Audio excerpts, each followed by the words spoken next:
Bonjour, bienvenue sur Assis TV. Nous sommes ici en direct de la 8e édition du sommet africain de la jeunesse, en direct de Rabat. Et nous avons le plaisir de recevoir avec nous Madame Fadimatou Iyawa, présidente du Conseil national de la jeunesse du Cameroun. Bonjour. Bonjour. Merci d'avoir répondu présent à ce 8e sommet qui se tient pour la première fois au Maroc. Quel est votre ressenti par rapport à ce grand rendez-vous ? C'est un plaisir pour moi d'être ici présente à ce sommet parce que c'est un rendez-vous très important pour la jeunesse africaine et je suis là pour représenter aussi la jeunesse camerounaise, donc nous sommes très fiers d'être là. Alors Fadimatou, vous êtes intervenue sur un panel assez complexe sur la question justement traitée à l'occasion de l'avenir de l'Afrique ici et notamment sur les défis et les challenges de la jeunesse africaine. Moving from policy to action, forging strategic partnership to build the Africa we want. Qu'est-ce que vous avez pu ressortir de ce débat riche avec ces intervenants quand même de haut niveau? Nous avions des responsables de banques présentes qui officient sur toute l'Afrique. Comment a été reçu ce panel? Alors, c'était un panel très riche où il y avait de la matière, il y avait de l'expertise. Et l'approche était très instructive et importante pour les jeunes parce qu'on avait en face des jeunes étudiants, mais aussi des jeunes leaders, des jeunes entrepreneurs. On avait des professeurs d'université qui étaient là. Donc, on avait une multitude de profils qui nous écoutaient aussi. Et ce fut un échange fructueux. Fructueux dans le sens où nous, en tant que panélistes, parce que moi, je représentais la jeunesse africaine, la jeunesse camerounaise sur ce panel pour pouvoir montrer quelle est la place de la jeunesse dans l'atteinte des objectifs de l'agenda 2063 de l'Union africaine. Et c'est très important pour les jeunes Africains de connaître exactement ce qu'on attend d'eux en tant qu'Africains pour pouvoir contribuer au développement de l'Afrique. Donc, je pense que ce panel avait une mixité de profils, mais qui avait différentes approches. Il y avait un ambassadeur, il y avait des banquiers, il y avait un professeur d'université et il y avait moi qui suis dans le domaine jeunesse, qui suis présidente du Conseil national de la jeunesse, mais parallèlement, je suis ingénieure informaticienne et jeune entrepreneur. Je suis CEO d'une structure qui s'appelle Expert Tracking, qui fait dans les technologies, dans la biométrie.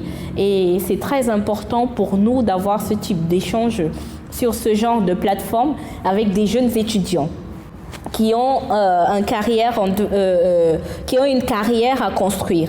Et ça, c'est très important pour la jeunesse africaine de savoir exactement ce qu'on attend d'elle pour pouvoir contribuer à l'atteinte des objectifs de l'agenda 2063 de l'Union africaine. Alors, parlons un peu plus du Cameroun, du cas du Cameroun. Aujourd'hui, comment se porte la jeunesse au Cameroun? Quelles sont les problématiques qu'elle rencontre?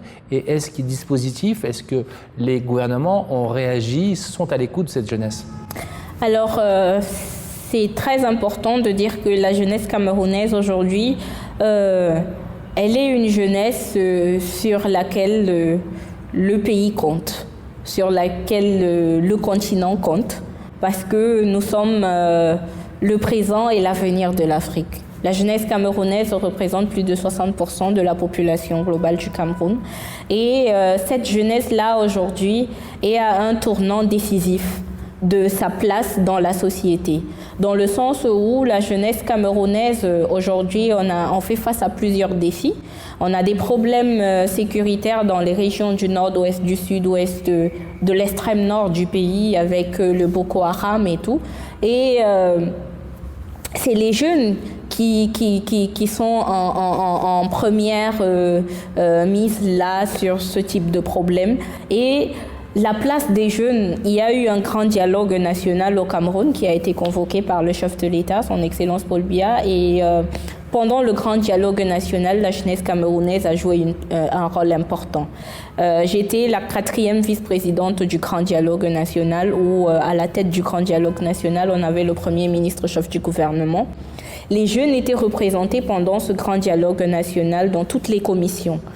Et on a eu des jeunes des 10 régions du Cameroun qui étaient présents, qui ont participé activement aux différentes recommandations qui sont sorties de ce grand dialogue national, parce qu'on ne peut pas parler du développement d'un pays si on a des problèmes sécuritaires qui ne sont pas résolus.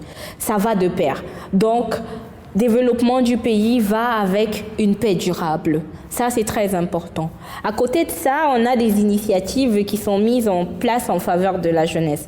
Dernièrement, au sein du Conseil national de la jeunesse du Cameroun, on a lancé l'initiative Not Too Young to Run, qui permet de pouvoir jouer sur l'approche jeune, sur le quota jeune, parce qu'on a les élections législatives et municipales au Cameroun qui auront lieu en février 2020. Et pour ça, on a fait un plaidoyer pour avoir au moins ce 30% de jeunes représentés sur les différentes listes de chaque parti politique qui sont en course pour les élections législatives et municipales. Et ça, c'est pour pouvoir avoir des jeunes dans les instances de prise de décision. Parce que pour parler d'un développement du pays avec la jeunesse, il faudrait que la jeunesse soit impliquée. Il faudrait que la jeunesse soit sur la table de prise de décision. À côté de ça, on a un autre projet qui a été lancé en décembre dernier, le 9 décembre notamment, qui s'appelle le Youth Connect Cameroun, qui est un projet qui a commencé en Afrique, au Rwanda.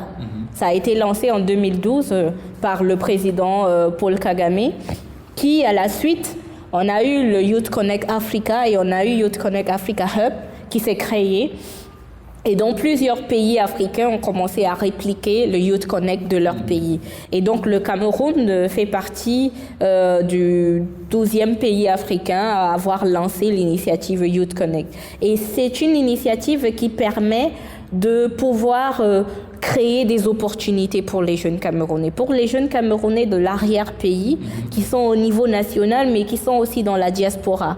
Et ça permet d'ouvrir des opportunités et des partenariats avec le monde extérieur, qui est une véritable aubaine que la jeunesse camerounaise doit pouvoir saisir pour pouvoir améliorer le domaine de l'entrepreneuriat, l'éducation, l'emploi et l'engagement civique et citoyen des jeunes. Très bien.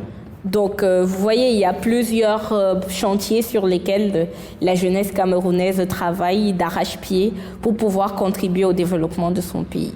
Eh bien, merci Fadimatou Iyawa, présidente du Conseil national de la jeunesse du Cameroun. C'est un honneur de vous recevoir durant ces 3 jours. Je pense que ce n'est pas la première fois au Maroc. Non, ce n'est pas la première fois et c'est toujours un plaisir de revenir au Maroc. Eh bien, soyez la bienvenue et profitez pleinement des travaux et nous profitons de vos contributions. Merci. Voilà, beaucoup. je vous donne rendez-vous sur de prochaines émissions pour suivre justement tous ces intervenants qui nous viennent des 4 coins du continent pour échanger, débattre et réfléchir sur l'avenir de la jeunesse africaine. Et merci.